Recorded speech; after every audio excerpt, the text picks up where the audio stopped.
하나님 말씀은 창세기 11장 1절로 9절 말씀입니다. 제가 봉독해 드리겠습니다. 창세기 11장 1절로 9절.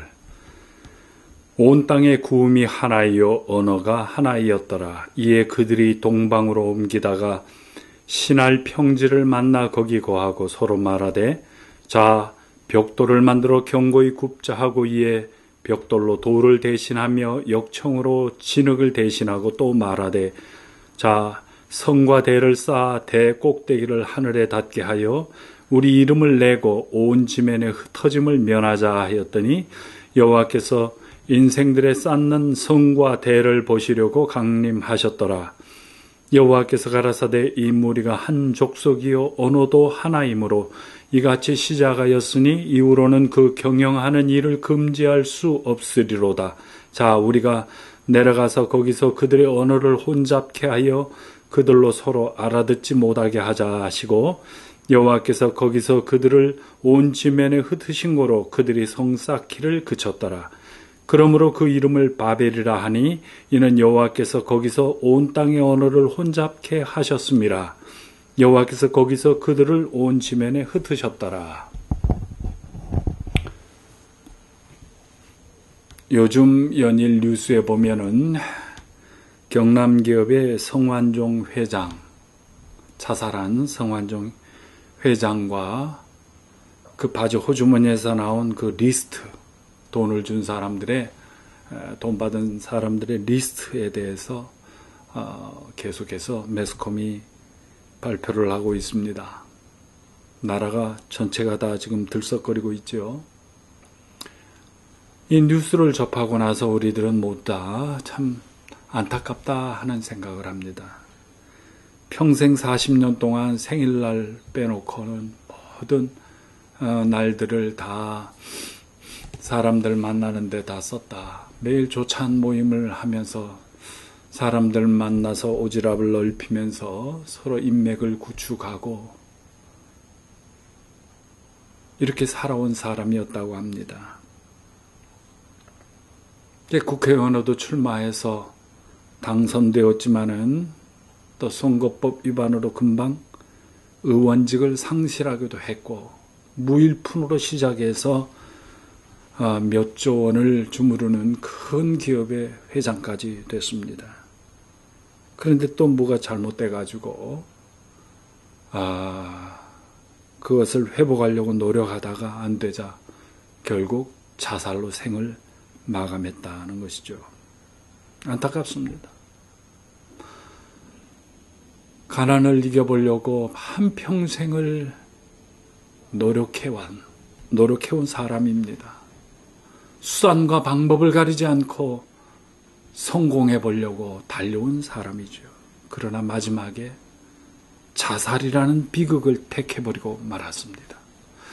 온 국민들이 이 뉴스를 듣고서 굉장히 많은 것을 생각하리라고 생각됩니다.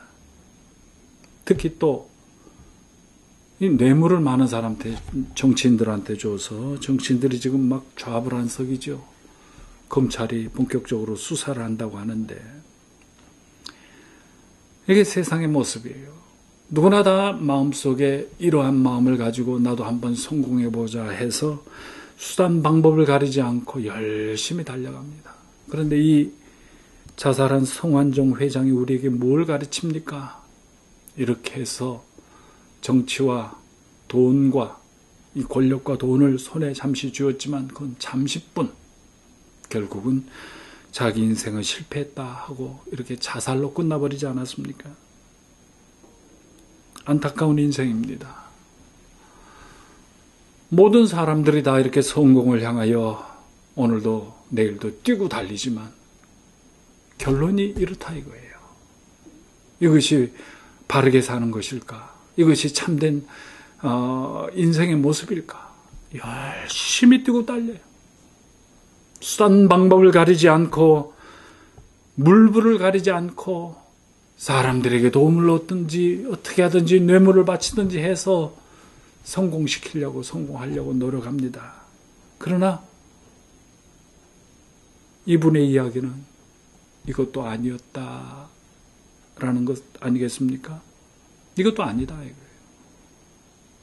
그럼 뭐냐, 인생이라는 게. 오늘 여기 성경에도 바벨탑 사건이 창세기 11장에 기록되어 있는데 사람들이 언어가 하나입니다. 그러니까 한데 모일 수가 있겠죠. 그래서 바벨탑을 쌓았어요. 저 하늘 꼭대기까지 성을 쌓아보자. 부지런히 벽돌도 만들고 욕청을 만들어서 벽돌 굽고 해가지고 성을 쌓습니다. 그리고는 이들의 목적은 뭐야? 우리 이름을 내자 이거예요. 이 땅에서 우리 이름을 좀 내자. 뭔가를 한번 이뤄보자. 성공을 이뤄보자. 그리고 흩어짐을 면하자. 하나로 모여서 우리가 하나로 모여서 큰 힘을 발휘해보자. 흩어져 버리면 다 모래알처럼 흩어져 버리면 안 되잖아요. 하나로 모아야죠. 돈을 벌어 모아드려야죠. 내 쪽으로 모아야죠. 이게 다 이 땅에 사는 사람들이 하는 거예요. 그러나 하나님께서는 이것을 막으셔요. 흩어버리셨습니다. 언어를 혼잡게 해서 공사가 이루어지지 않게 했어요.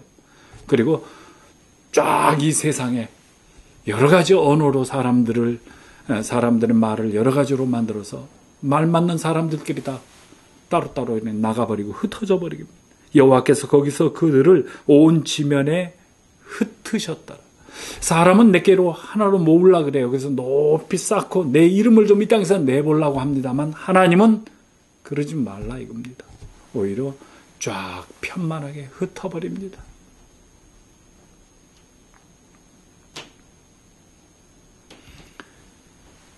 내가 성공해서 내가 큰 기업을 이루고 성공해서 많은 돈을 긁어 모으고 힘을 비축하고 하나로 모아서 큰 기업을 한번 해보겠다. 이것은 하나님 편에서는 하나님이 싫어하시는 것일 수 있다는 거죠. 하나님께서는 흩어버리십니다. 내 이름을 땅에서 좀 세워보고 높이 성공해보고 내보고자 하는데 하나님께서는 그를 낮추시고 흩어버리셔요. 그렇다면 우리가 이 땅에서 열심히 노력하고 성공해 보려고 하는 것이 하나님 편에서는 하나님을 거스리는 죄가 될 수 있다는 뜻입니다. 맞습니다. 이렇게 살아서는 안 돼요. 이게 진리 아닙니다. 세상은 혹시 이렇게 살아라 성공하라고 가르칠지 모르지만 이대로 살면 안 됩니다. 그러면 어떻게 살아야 됩니까? 성공하려고 노력하지 말고 내 이름을 좀 이 땅에서 좀 내보려고 이렇게 성공하려고 노력하지 말고 그럼 어떻게 해? 전도서에도 나오죠. 전도서 11장 9절에 청년이여 내 어린 때를 즐거워하며 내 청년의 날을 마음에 기뻐하여 마음에 원하는 길과 내 눈이 보이는 대로 쫓아 행하라. 그러나 하나님이 이 모든 일로 인하여 너를 심판하실 줄 알라. 뭔가 목표를 향하여 열심히 달려가서 내 이름을 내고 성공해보고 다 이 세상 그것을 모으려고 하는 이것이 죄라면, 이것이 하나님이 싫어하시는 것이라면 그럼 어떻게 해야 됩니까? 노력하지 말고 그냥 내 눈에 보기에 좋은 대로 그냥 그렇게 즐기면서 그냥 그렇게 살아야 됩니까? 그러나 마음에 원하는 길과 내 눈이 보는 대로 쫓아 행하라. 그렇지만 하나님이 이 모든 일로 인하여 너를 심판하실 줄로 알라. 이렇게 살아도 안 된다는 거예요. 그러면 좋다. 목적을 두고 열심히 쫓아가는 게 아니라 그냥 보는 대로, 내 눈에 보기 좋은 대로, 그냥 끌리는 대로 그렇게 살아라. 너무 목적을 향해 달려가지 말고. 그런데 이렇게 살면 하나님이 또 심판하신대요. 이러지도 못하고 저러지도 못하고. 그러면 인생은 어떻게 살아야 됩니까? 성경은 우리에게 가르쳐 줍니다. 목적을 향하여서 내 이름을 내기 위해서 내가 모으기 위해서 이렇게 달려가도 안 되고 하나님이 흩어버리셔요. 그러면 내 눈에 보기에 좋은 대로 힘든 일 하지 말고 그냥 되는 대로 그냥 이끌어 주시는 대로 되는 대로 그냥 살지. 그러나 이것도 하나님이 심판하신다고 그랬어. 그러면 어떻게 해야 되느냐? 한 가지 예수님께서 하신 말씀을 여러분들께 제안해 드립니다. 마가복음 8장 34절, 마태복음에도 나오고 누가복음에도 나옵니다. 마가복음 8장 34절에는 무리와 제자들을 불러 이르시되 아무든지 나를 따라오려거든 자기를 부인하고 자기 십자가를 지고 나를 쫓을 것이니라. 예수님께서 말씀하셨어요. 그럼 어떻게 인생을 살아요? 자기를 부인하고 자기 십자가를 지고 나를 쫓을 것이니라. 이렇게 살아야 된다는 거예요. 누구나 하나님이 인간에게 주신 십자가가 있어요. 어떤 사람은 자식이 속을 썩입니다.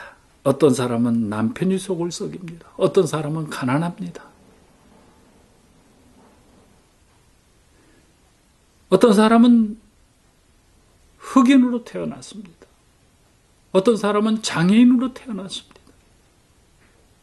뭐 여러 가지 땅에 살면서 하나님이 주신 처지와 형편, 내 마음대로 되지 않았던 하나님이 주신 처지와 형편, 이것을 하나님이 주신 자기 십자가, 자기에게만 허락하지. 남에게는 없는데 왜 나한테 있느냐? 자기에게 주신, 하나님이 주신 십자가가 있습니다. 이걸 던져버리지 말고, 이것을 버리려고 애쓰지 말고 하나님이 내게 주신 것이다. 자기 십자가를 지고 예수님을 쫓아가라. 예수님도 이 땅에 그냥 오신 것이 아닙니다. 하나님께로부터 사명을 받아왔어요. 십자가를 지고 인류의 죄를 대속하시는 이 사명을 받으셨습니다. 이것이 예수님의 십자가요, 예수님의 가시는 길입니다. 그러나 그 길을 다 완수하고 다 이루었도다 다 완수하고 가신 다음에 부활 승천해서 하늘나라에서 하나님의 우편에 앉아 영광 가운데 찬송과 존귀를 받으면서 영광 가운데 영원토록 살게 됩니다. 이것이 예수님의 가시는 길이에요. 우리 인생도 마찬가지입니다. 이 땅에서 바벨탑 쌓는 것이 아니라, 또는 이 땅에서 나 그러면 내 눈에 보기에 좋은 대로 그냥 놀고 먹고 하겠다, 이것도 아니라, 누군가가, 하나님이 누군가를 이 땅에 만들어 보내셨으면 반드시 자기의 십자가가 있습니다. 남하고 비교하지 마세요. 베드로는 베드로의 십자가, 요한은 요한의 십자가가 다 있어요. 하나님이 주신 자기 십자가를 지고, 달게 지고, 그 다음에 예수를 쫓으라. 예수님의 땅에 와서 만인의 생명을 구원하고 영생 얻게 하는 일을 했죠. 내 십자가를 지고 열심히 세상에서 돈 벌으라, 그게 아니라 내 십자가를 지고 영혼을 구원해서 천국 보내라. 이게 예수님을 쫓는 겁니다. 영생의 삶을 얻도록 나도 얻고 내 주위의 사람들도 얻고, 내 주위의 사람들이 나의 십자가라면 그것을 업고 그들을 전도하면서 그들에게 하나님을 전하면서 그들을 붙잡아주면서 그들을 위해 기도하면서 구원하면서, 예수님도 이 땅에 오셔서 사람들을 구원하셨잖아요. 이것이 예수님의 가시는 길을 쫓아가는 거예요. 자기 십자가를 지고 나를 쫓을 것이니라. 이게 최고의 인생입니다. 후회 없는 인생. 하늘나라 가서 하나님께로부터 영원한 면류관 받고 칭찬받는 인생. 이 땅에 곧 멸망할 이 땅에 바벨탑 쌓지 마십시오. 성공을 향하여 달려가고 그것만을 바라보고 이 세상 것만 바라보고 달려가다는 성환종 씨처럼 이렇게 됩니다. 절대 그렇게 살아서는 안 됩니다. 또 목표 없이 그냥 내 눈에 보기에 좋은 대로 즐기면서 방탕하면서 살아도 안 됩니다. 나에게 주신 십자가, 그게 무엇인지 그거 거부하지 마시고 하나님이 내게 주신 것이다. 자식이든 남편이든 아내든 무엇이든지 자기 십자가를 달게 지고 그 다음에 예수님을 쫓아 생명의 길, 상급받는 길, 영혼을 구원하는 길, 세상 사람들의 영혼을 구원하는 이러한 길로 예수님처럼 부지런히 예수님을 쫓아가셔서 하나밖에 없는 인생, 성경이 가르쳐준 이 진리대로 사는 가장 복된 인생, 후회 없는 인생, 하나님으로부터 칭찬받는, 그래서 하늘의 별과 같이 영원토록 빛나는 이러한 복된 인생 되시기를 주님의 이름으로 축원합니다.